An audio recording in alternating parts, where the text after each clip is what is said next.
Welcome to the Hidden History series. In this episode, we will discuss the history of electroculture.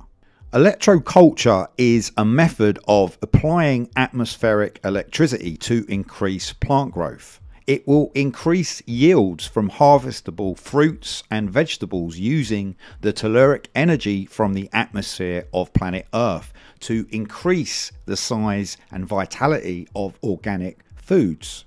By using basic materials like copper wire, magnets to vitalize the soil and increase yields by 100% to 300%. It also eliminates the need for fertilizer and pesticides. It is not electricity as we know it, but a breath of energy which stimulates and increases the vitality of the soil.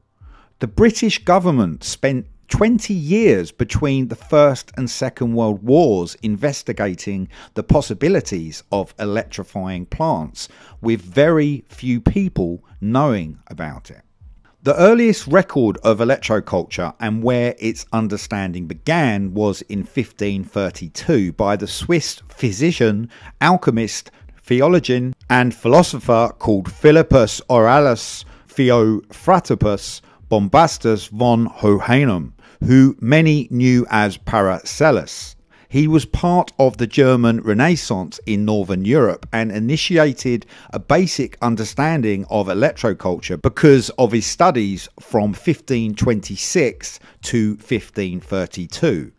Paracelsus considered how substances which are poisonous in larger doses might be curative in smaller doses. He showed how this was possible with examples of magnetism and static electricity on flowering and non-flowering plants. Paracelsus realized magnetism is an impulse which is generated in substances by the motion of electrons with its atoms. He became a pioneer of the medical revolution during the German Renaissance, as he emphasized the value of observation in combination with a received accumulation of statistical information. Electroculture is a very well-known tool for increasing plant yields, but the policy makers have suppressed this science with societies because it avoided pesticides and chemicals to treat crops. Also, by increasing the abundance of food harvest, communities could live away from authoritarian control. In 1749, the French clergyman called Jean-Antoine Nollet, also known as Abbé Nollet, a French clergyman and physicist, did a number of experiments with electricity and discovered osmosis. Osmosis explains how kidneys clean our blood, how plants control photosynthesis, and in part how cells control their internal environment. He was the first to report a phenomenon that is very well known today as electrostatic spraying. He noted that water flowing from a vessel would aerolize if the vessel was electrified and placed near electrical ground. In the late 1770s, Bernard Germain Etienne de la Villers-Solane began some experiments watering which, as he put, it had been impregnated with electrical fluid. He published a 700-page long essay on electricity in 1781, which reported his findings that the germination of seeds and the sprouting of bulbs was faster when plants were electrified and grew to larger sizes. In 1785, the venerated French physician called Pierre-Nicolas Berthelon, who some knew by the name of Abbé Berthelon, produced his magnetic harpsichord, which was an early acoustic carillon-type instrument operated by magnetic attraction. He replicated Benjamin Franklin's flying a kite experiment to attract lightning to investigate the benefits of electricity and health. He also tried watering plants with electrified water delivered from an insulated barrel on a trolley that could be trundled along by the gardener between the rows. In 1783, he published Electricity from Plants, which included a description of the first electroculture tool, the electrovegetamometer. Berthelon set up miniature lightning conductors to collect electricity from the atmosphere and then distributed the charge via wires across the garden. Moving forward to the 1840s, there was a whole new set of experiments done, and Alex Bain invented what was called the earth battery in 1841. Bain's device operated on the same principles as a modern day battery, except the zinc and copper plates were placed into the soil and connected above ground by wires. Plants grown in the area between the two plates grew faster, yielding more plants and vegetables.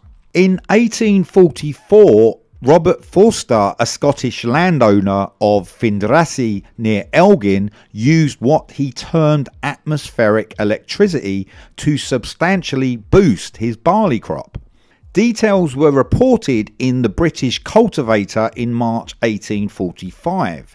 Forster was no pioneer here, as there were plenty of amateur scientists who had never stopped trying to perfect a way of getting electricity to boost plant growth. He only developed an idea that was very well used among communities at the time. But of course, it was Forster that took the credit as the developer. In the 1880s, Professor Carl Selm Lundström of Helsinki University, a geophysicist studying the aurora borealis, or the northern lights, began to wonder if they had an effect on plant growth because he noticed that the trees in the far north grew rapidly despite the short growing season. This led him to start experimenting with the effects of atmospheric electricity on germination and plant growth.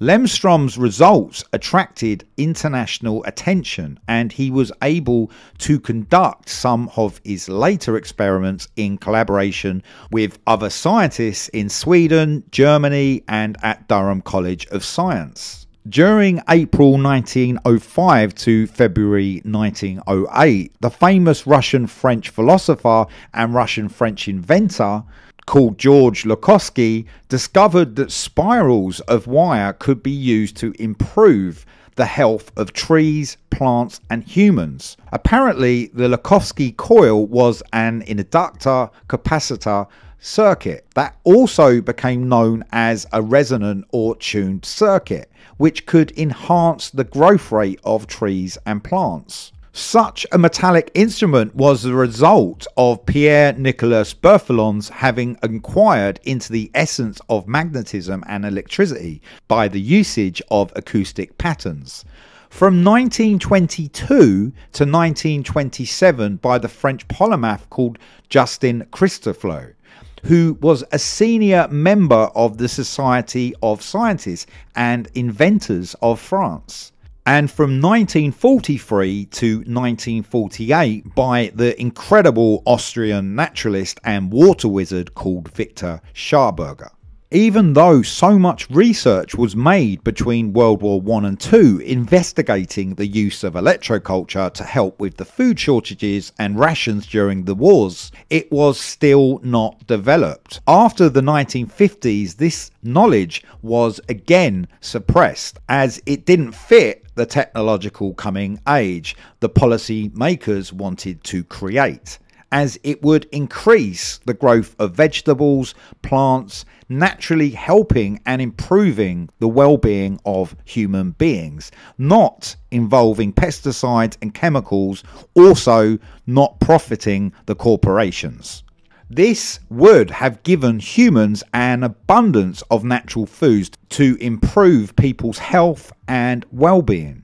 In recent years, there has been an increased interest in electroculture, but still it is not taken seriously within the mainstream. In 2019, in Beijing, China, a commercial greenhouse was built as part of a government-backed project to boost the yield of crops by bathing them in the invisible electric fields that radiate from power cables. But also in Europe, research has shown encouraging results and electroculture advocates. And some scientists are at last saying that harnessing electricity this way could revolutionize food production. It is hard to completely verify, but still very well documented.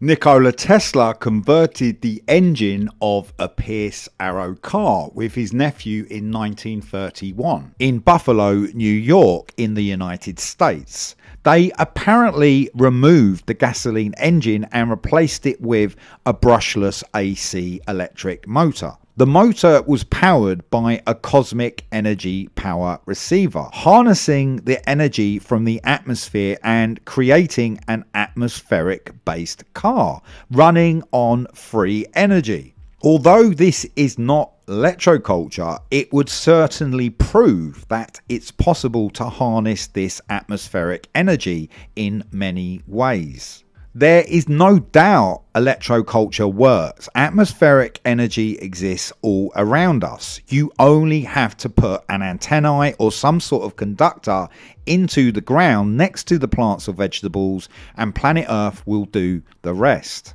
Electroculture antennae can be built with wooden dowels or copper pipes and using conductive wire spiraled up from the base.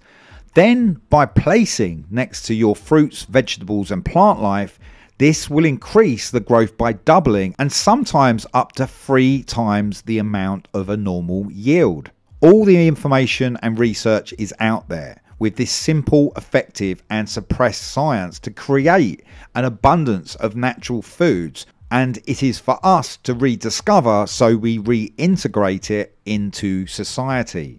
Thank you for watching this episode of Hidden History Series. Please subscribe for more or consider becoming a member to the channel. Thank you, and I will see you soon.